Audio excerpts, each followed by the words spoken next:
So now we have an underestimate of 6.875 and an overestimate of 11.375. Our original was somewhere between 0 and 27. Then we got that it's somewhere between 5 and 14.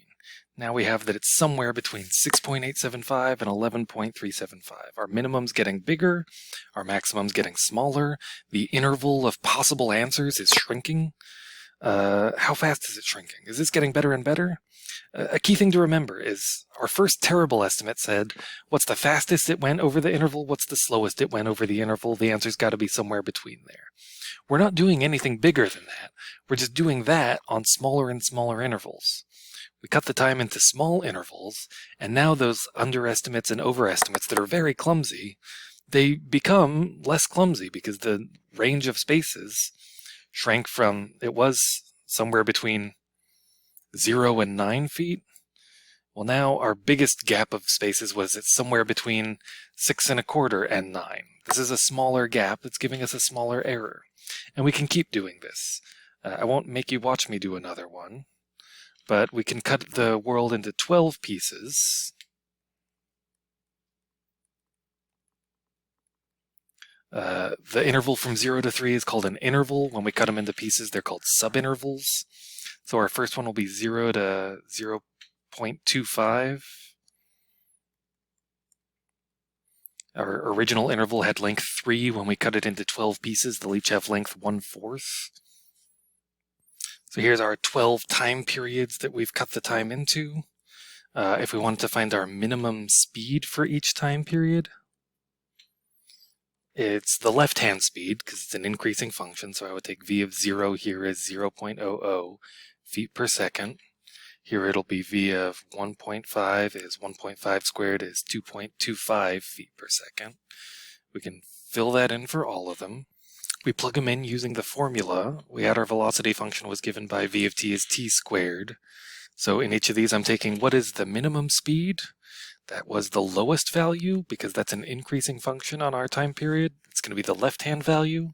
I plug in the left-hand value for each of these intervals and I get how fast the thing was going in feet per second at the start of that interval, which is the smallest the speed was over that course of time. I can turn that into what's the minimum possible distance the thing traveled by taking these and multiplying each of them by the length of time it was possibly going that minimum speed. Each length of time is here 1/4 of a second. That's the length of our subintervals, so I multiply each of these by 1/4. So those were the minimum speed that the fly was going at over the 1/4 second for each 1/4 second. We multiply each of those by 1/4 second, and we get this chart of numbers. And we add those up, and we get the minimum possible distance the fly traveled. We almost do. What did I... Oh, I put 2 decimal places. Delete that. Oh, that should be 0.0625. Did I? Okay. 0.015625, 0.0625, 0.140625, 0.25, 0.390625, 0.5625, 0.765625, 1.265625, 1.5625, 1.890625. Okay, add those up, we get 7.90625. Wait, I already forgot the number. 0.790625. How am I this dumb? 7.90625. Cool. Then we know the fly went at least that far. If we want to do the same thing for the maximum, and the maximum possible distance, it's not that hard because the chart for the maximum is almost the same as the chart for the minimum. It's just off by 1. Copy. Paste. Let's draw this over here and scooch it up by 1. We don't need... Why are you... It got shrunk somehow. There we go.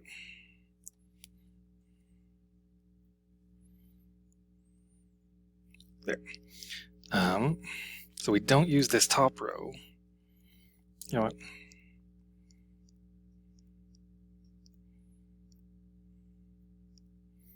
Let me try this one more time. That's better.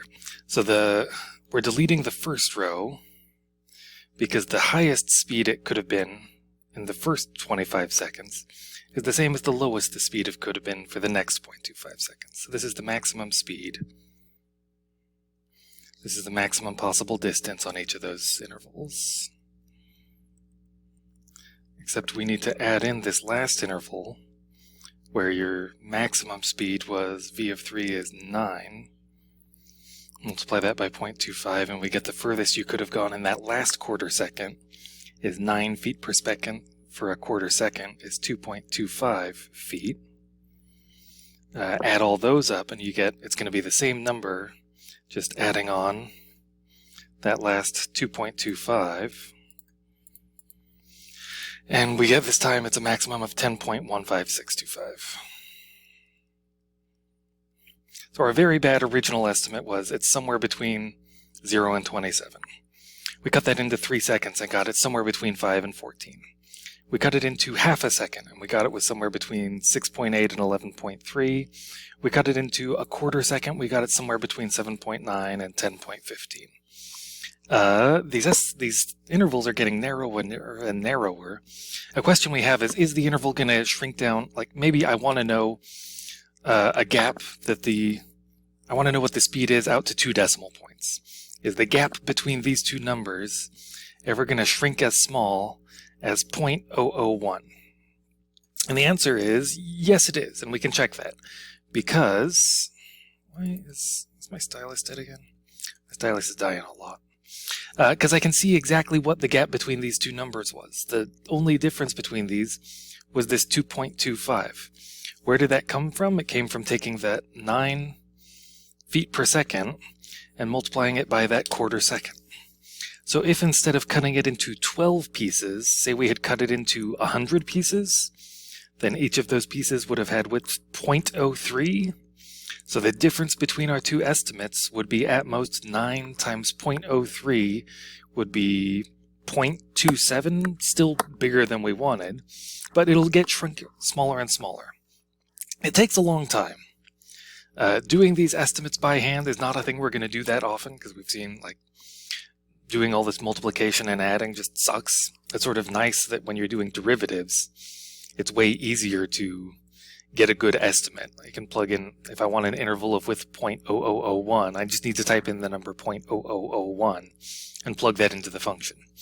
If I want intervals of width 0.0001, that means I need to plug 1,000 things in here and then do some multiplication, then add up 1,000 things. So like when we were estimating derivatives, I would give you problems that said, get an answer that's accurate to 2 decimal places. We're probably not going to do that here.